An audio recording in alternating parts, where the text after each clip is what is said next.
What's going on, everybody? It's your boy Ray Garvin here with the Draft Network scouts, Damian Parson, Joe Marino, and Kyle Krabs. And in this edition of the TDN 100 update for the month of February 2023, we are going to dive into the lovely tight end position. Now, for so long, Michael Mayer has been penciled in, etched in stone, whatever you want to call it, as the top tight end in this class. Now, I will say for our scouting department, we do have 5 tight ends inside of our top 150, inside of our top 50 of our TDN 100. But right now, there's a lot of chatter, a lot of talk that Michael Mayer may not be the tight end one in this class. So, Kyle, I want to start with you. Is this just a matter of prospect fatigue, or are there real challengers to this tight end one throne in this class? Yeah, I do think to some degree, some of the conversation, or I should say the lack of conversation right now around Michael Mayer is prospect fatigue. When you consider Mayer was penciled in 5-star recruit at Notre Dame, who was an immediate impact starter from his freshman season, and everybody for several years has talked about, well, Mayer's going to be a first-round pick at tight end and a plug-and-play player. And I think Michael Mayer's a very high-floor player. But when you're talking about drafting the tight end position in general, I do think this is where this gets very interesting, is guys who go early in the draft at the tight end position aren't necessarily the guys who are high floor players. They're looking for high ceiling mismatch type players at the tight end position. That's what makes the tight end position such a unique contributor to any NFL offense, is it's a guy who at times can be an NFL offensive lineman, and at other times can be a receiving threat who gets down the field and creates dynamic athletic mismatches. I don't think Mayer's necessarily going to be that kind of receiving tight end. I think he's going to be a very consistent target for somebody. I think he's going to probably catch 70 plus balls a year. He's probably going to average 11 or 12 yards per catch. He's going to be good in the red zone. He'll be good as a blocker, but he doesn't have the extra gear that you think about Luke Musgrave. And you think about, Dalton Kincaid as a little bit of a smaller player, but those guys in the receiving game have a little extra something to them as far as creating separation, winning as a route runner, having size and explosiveness. Mayer's a good athlete, right? But at the core of me, I think there's a very real chance that we see the NFL go in a different direction with the top tight end, because these guys are supposed to be mismatch type players. And I think Mayer is a consistent chain mover. He's going to be a reliable guy on third downs to sit down in zone coverage and have really good hands. He can win as a blocker. But if I'm going to draft a guy in the top 20, you would love to be able to say, I think this guy can run away from guys, create explosive plays in the passing game, win consistently down the field against man coverage. And I think the selling point for the other guys that we're talking about here probably gives them a little bit more of an upside sell versus Michael Mayer, who you know what he is, and you feel really good that you're going to get a solid player, but it might not be enough. Well, you talk about running away from guys, Kyle. Luke Musgrave from Oregon State ran away from guys all week long in Mobile at the Senior Bowl, and that's the guy that's really shaken up this conversation as much as any player. And I can understand why. He didn't do a whole lot at Oregon State. I mean, 47 receptions across 4 seasons. He played in 2 games this past year and had 11 catches, right? We didn't get to see a whole lot from him at Oregon State, but we got a great exposure to him at the Senior Bowl. And what's funny about that is he told us he didn't feel like he was at his full speed and was actually called himself slow relative to his own standards, but he was by far the most athletic tight end at the Senior Bowl. And he was dominant that week with the route running, with the blocking. We got a chance to get some insight into his personality. I mean, this guy is a pro. And he's got all the physical attributes that you're looking for. 6'5", over 6'5", 6'5 and a half, 254 pounds, 33-inch arms, 10.5-inch hands, and he's got the athleticism to go with it. He's got route running. He's got ball skills. He's got size, and he's a high-effort blocker that I think can win in that area. And so I think when you consider just potentially finding a more dynamic player, you can be convinced that that's Luke Musgrave. Now, he doesn't have the resume of Mayer. He doesn't have the floor of Mayer, but if you're looking for that real difference maker, I think you can be convinced that Luke Musgrave's that guy, and he's really shaken up this conversation for tight end one. No, 100%, Joe, because you stole the guy that I was going to talk about, Luke Musgrave, right? But, the thing that was so like appealing was just not just they moved him all over the place down in Mobile. He was detached. He was in line. He ran routes from all different perspectives. He run blocked pretty well and sealed some edges for the run game and everything. But to see that speed just live and in person, to see this big 6'5", big body, like, and then you talk about looking good on the huff, like he looks like he's one of those guys, my phrase, hop off the bus. Like he's one of those guys that hops off the bus and he looks like a dude. And then you see the athletic traits and physical abilities.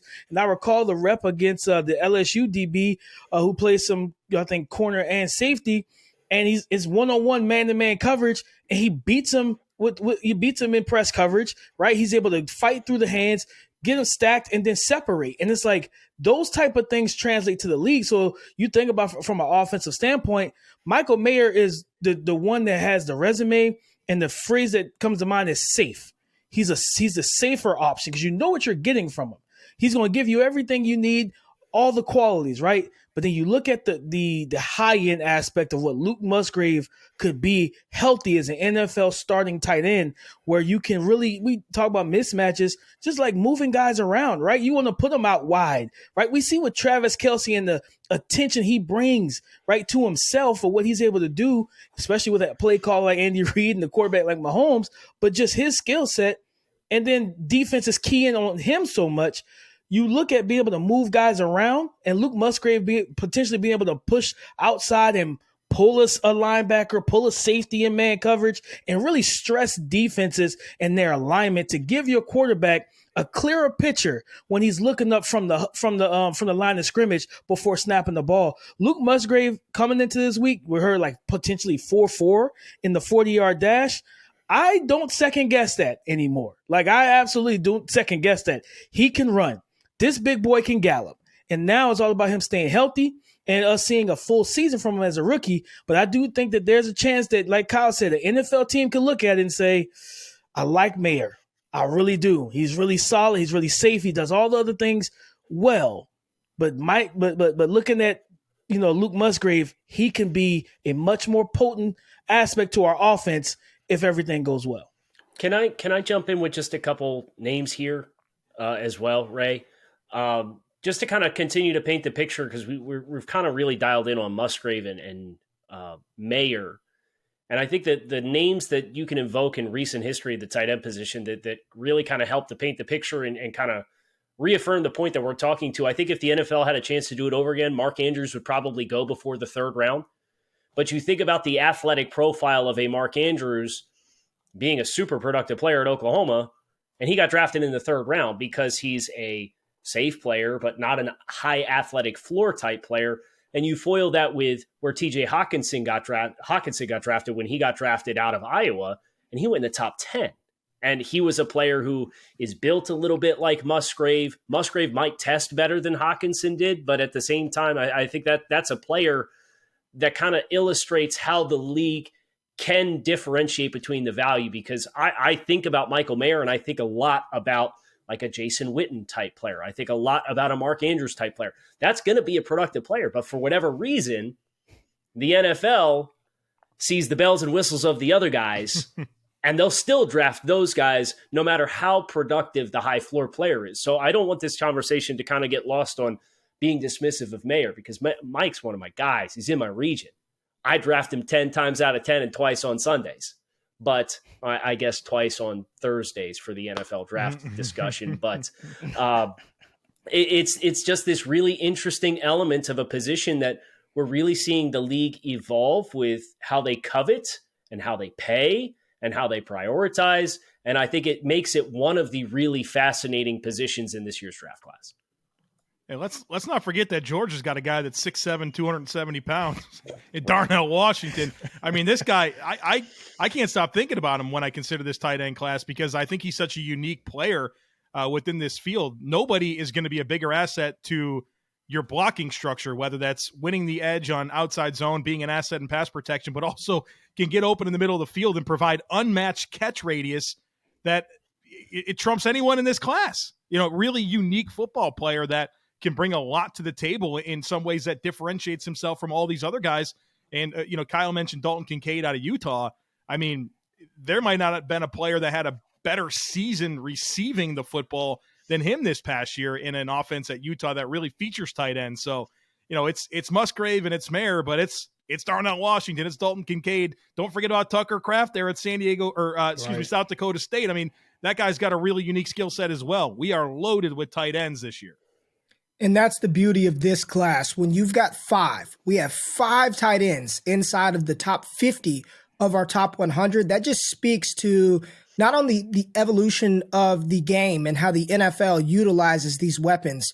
We just saw the Kansas City Chiefs win a Super Bowl, and their primary pass catcher was a tight end. And I'm not saying that any of these guys are Travis Kelce, but when you're able to scheme that type of position into opportune situations, it does tend to yield positive results for a team. I'm excited about what we are personally doing with tight ends amongst our rankings over here at the Draft Network. And for everybody out there, get excited because this tight end class is deep. Sam Laporta, you've got him out of there from Iowa as well, and some other guys who are starting to get some buzz. So for DP, for Joe, for Kyle, and the entire Draft Network crew, thank y'all for checking out this video. Make sure before you leave, hit the thumbs up button, like the content, subscribe to the channel, turn those alerts on. That way, every time we drop a piece of dope content over here on the YouTube channel, you get that immediately on your phone, laptop, iPad, or computer. And then if you want more exclusive access to the entire Draft Network team, there's a link in the description to join the premium Discord service. So appreciate y'all tapping in. We've got more coming. Stay tuned.